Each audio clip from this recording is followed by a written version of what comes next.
Hi guys, in most of my recent videos, I've been talking a lot about meal planning. So in today's video, I will show you exactly how I meal plan for an entire week. I'm starting by prepping my ingredients, chopping my peppers and onions for the soups and stew I'll be making, and washing the meat I'll be using for the 4 recipes I'll be sharing in this video. We're beginning with the vegetable sauce. These are the vegetables I'll be using across all these recipes for the week. In my pot, I'm adding some palm oil along with pepper and onions blend. I'll let that fry for a bit, then I'll add in my stock fish and dry fish. After that, I go in with my vegetables, ugu leaves and spring onions. Quick, simple and packed with flavor. Now, let's check on our meat, which I'll be dividing among the 3 soups I'll be making today. I'm using goat's meat, and once it's cooked and tender, I'll portion it out for each recipe. So here, I'm giving the vegetable sauce a quick mix, and that's it. Quick and easy. Next, I'm moving on to the vegetable soup. Just like before, I start with palm oil and my pepper blend as the base. I let that fry for a few minutes to develop flavor. Then I add in my prawns, dry fish, crayfish and season the base of the soup. After that, I go ahead and add some of the goat's meat I cooked earlier. This portion will be used specifically for this soup. I let it all cook together so the flavors blend well. I taste it, adjust the seasoning, and now it's time to add the water leaf. The water leaf goes in first along with a little of the goat's meat stock. I cover the pot and allow the water leaf to cook and release its own moisture. Once that softens, I give everything a good mix, and then I'll be adding my seasoning to build up the final flavor. Once that softens, I give everything a good mix, and I'll be adding my ugu leaves to build up the final flavor. Here, I'm giving the vegetable soup a final mix and tasting it to make sure all the flavors come together nicely.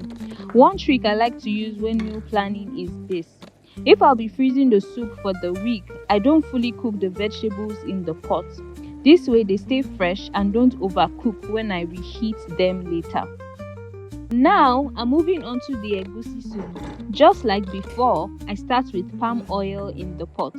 Saute some onions and then add my tomato, pepper and onion blend and let it fry for a while to deepen the flavor. Once it's well fried, I add in my goat's meat along with some of the stock. I stir that in, then go ahead and add crayfish, stockfish and seasoning. Next, I add a bit of water and introduce the ground egusi. I give everything a mix and cover the pot, allowing it to cook gently so that the egusi can thicken and come together beautifully. I open the pot, and at this point, it's ready for my uziza leaves. Uziza leaves is my favorite leaf to use in egusi soup. It adds such a beautiful aroma and flavor. I also add in some leftover ugu leaves and basically all the remaining leaves I have: ugu, uziza and a bit of spring onion. 3 different types of vegetables in this egusi.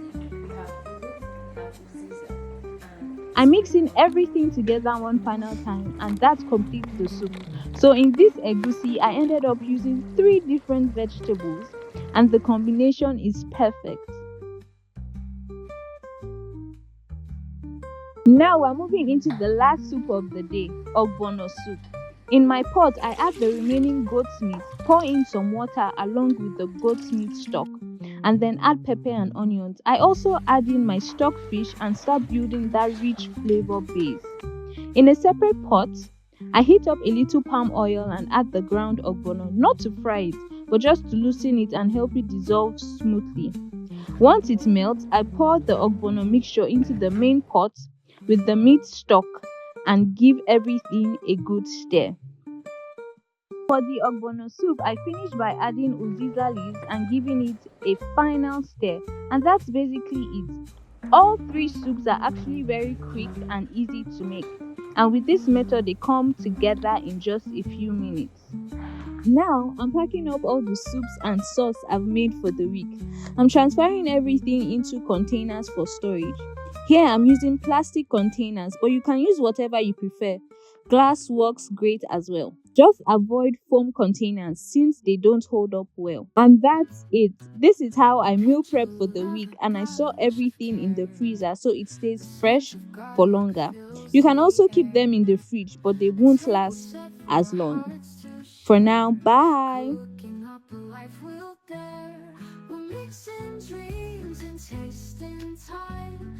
A recipe